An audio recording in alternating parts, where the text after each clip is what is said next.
Paramount is trying to sweeten its Warner Brothers bid, the media giant saying it will cover a $2.8 billion termination fee that Warner Bros. Would pay Netflix if it terminates an already agreed-upon deal. Bloomberg's Lucas Shaw, who leads the Screen Time team, is with us. This was interesting, right? So the headline's here, and it's a sweetener, an improvement on their deal. But actually, the specifics are very interesting. They're not boosting the offer price. Go into detail, explain how we unpick this.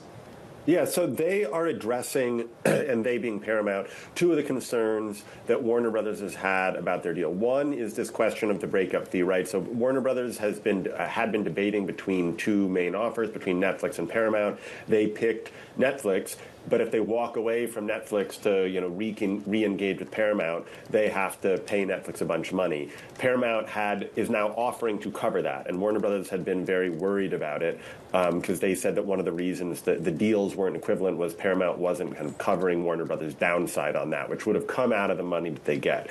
The other thing here is Warner Brothers have been really concerned about their ability to refinance their debt going forward. Paramount has now, or David Ellison, both first in swallowing Paramount and now trying to swallow Warner Brothers, has a history of trying to impose really onerous kind of covenants on what the company he's acquiring can do, which would have limited Warner Brothers in that respect. And now Paramount is saying, basically, we'll cover you on whatever costs are related to that debt financing. To your point, they still haven't actually raised the $30 a share offer. This does increase the total net value of the bid, and so we're waiting to see what the Warner Brothers board has to say about it. What credence do investors give at the moment, Lucas, to that this would pass through regulators more easily? This whole ticking fee, the idea that if it goes past the quarter expected, they get a chunk of change in return if it's delayed. I mean, that really just speaks to the bravado here. Yeah, well, Paramount has been adamant all along that it stands a better chance of getting its deal approved, which on its face makes some sense. Netflix is a much larger company, a more powerful company. It's the #1 player in streaming. Netflix, of course, has countered that, they're very confident in getting their deal approved and raised issues with Paramount's offer because Paramount plus Warner Brothers Discovery combined would account for technically a larger share of television viewing than Netflix would under the deal. But both sides are trying to plead their case. Paramount obviously is sort of coming from behind here, and what they are trying to do is inject enough doubt in the minds of shareholders that they will not vote for the Netflix deal next month.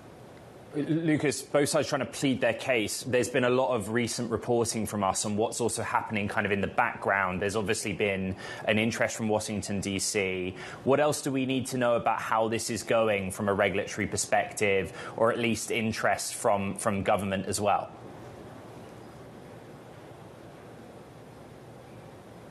I don't know, right? We've had Paramount shareholders, or we've had kind of Paramount and David Ellison lobbying people in D.C. and Europe. We've had Netflix going ahead of the Senate last week.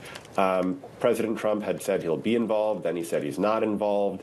What we do know, just as a kind of basic set of facts, is that the DOJ is looking into both cases and has yet to say whether or not it's going to challenge either of them.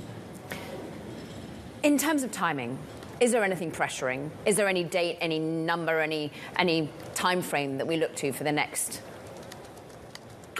Yeah, the next big one is the shareholder vote, really. We're expecting Warner Brothers to arrange a vote of its shareholders sometime probably in mid to late March, kind of at the latest early April. That's something of a deadline for Paramount because they need to convince a bunch of shareholders before then to change their mind.